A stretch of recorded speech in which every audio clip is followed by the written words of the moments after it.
Hello everyone, welcome back to my channel. My name is Sophia and I'm a second year medical student at Deakin University, Australia. And today I came to this wonderful cafe, which is called Ebb and Flow, to film a video for you guys, explaining how I am being a medical student, have time to work, to create content for YouTube, to do research, to do volunteering, to have a relationship, and most importantly, have fun by myself, going in a cafe on a Thursday morning and enjoying myself. So, this video is going to be about time management, not only for medical students, but for anyone out there who's struggling with time management.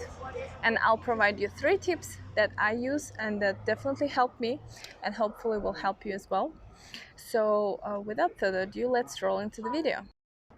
So the first tip that I have is to buy a good planner. Invest in a good planner that you would love to open every day. It can be as pretty as you want, but I suggest you investing in a good planner because you will use for the rest of 2021 this planner. And with this planner, I suggest you to put all your daily tasks and activities there and put them in order and everything that you have to accomplish by an hour. For example, I have a lecture at 9 to 10. From 10 to 11, I'll be doing YouTube videos. From 11 to 12, I'll call this. I have Zoom meeting. So everything has to be punctual, and not only planning is important, but also sticking to it. So some people procrastinate, and this is a big problem for them. So what I would recommend is not only put things down, but also accomplish them, even if you don't feel like doing them, even if you're not sure they're gonna be 100% efficient and correct. I just recommend you doing them anyways, and even if they're 50% like as you plan them to be, it's still 50%, and you can finish 50% the next day and do 150%. So that way you are really still doing it, and you have a habit of constantly like challenging yourself and accomplishing tasks. So that is very important with time management, is planning and actually accomplishing it. So this is my number one tip. It's so important. This helped me throughout 2020, which was a challenging year, but I still did so much things. I grew my blog, I opened YouTube channel, I could study, I worked, and everything on top of that. I have a relationship, and I even plan social things, when I'm gonna go out, when I'm gonna see my partner, when I'm gonna see my family. It's all in this little planner that I use day to day, and without it, my head would be a mess. So in order to like free yourself from this head space, just put it on a paper and do it. Have this mentality of go-getter, and everything will be great. All right, so moving on to tip number 2 is, I know many people will not agree to this, but I'm gonna tell you straight.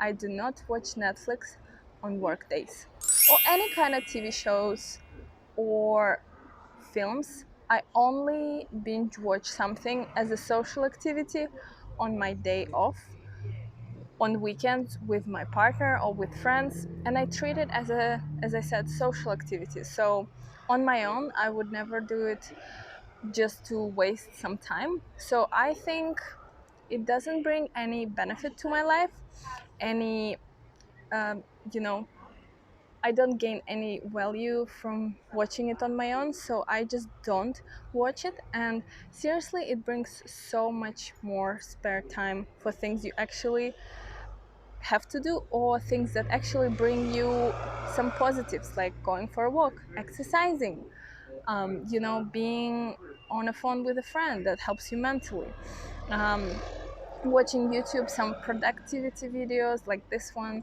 or TikToks, because I am on TikTok, so I have to research TikTok trends. Without watching TikToks, you will not actually know what the trends are. And so yeah, I just treat it as not really compulsory in my life, and I only do it on weekends with people as a social activity.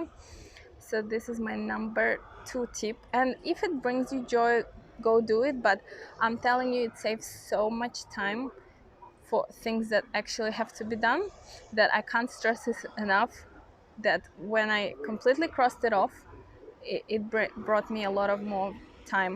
And also, Instagram scrolling is not useful. If you post on Instagram, you don't have to like scroll on Instagram to know what the trends are. You have to for TikTok, but you don't necessarily have to for Instagram.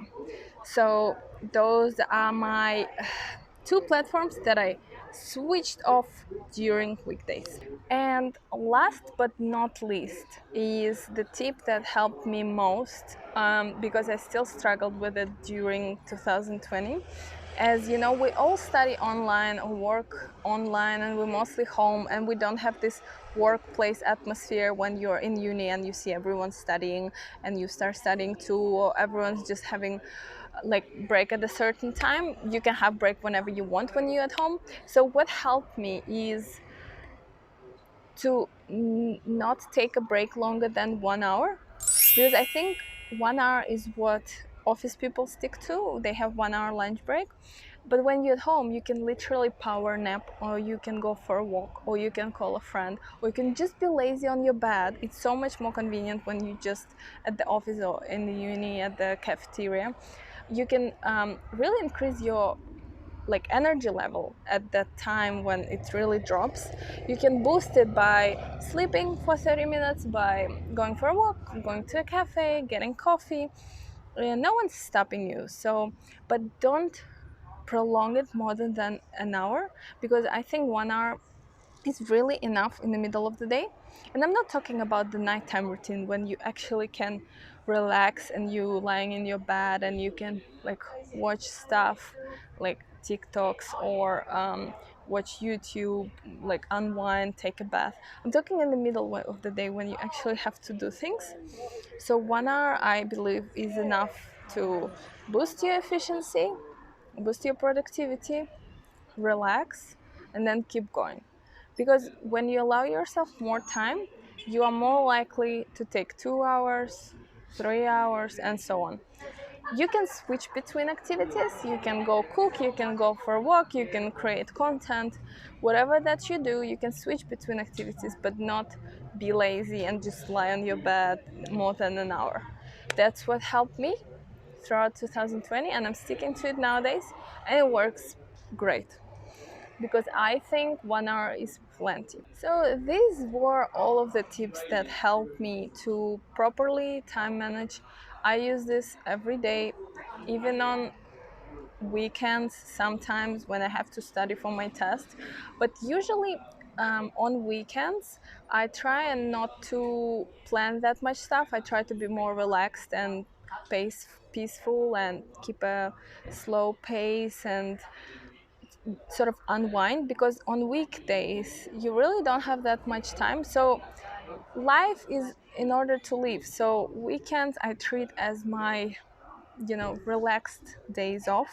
I don't do much. If I study, I study when I want. I'm not really stressed about time management. So this is when I actually can watch Netflix and relax. But yeah, hopefully this will help you achieve everything that you want in life and manage your time properly. All the best, and goodbye. And please subscribe to this channel if you want to know more tips from me, if you find these videos helpful. The YouTube videos will be coming constantly, and also I'm in the process of filming vlogs, because I want to show you Australia as an international student, and all the fun things I get to do throughout the week. So keep in touch. All the best, and see you in the next video.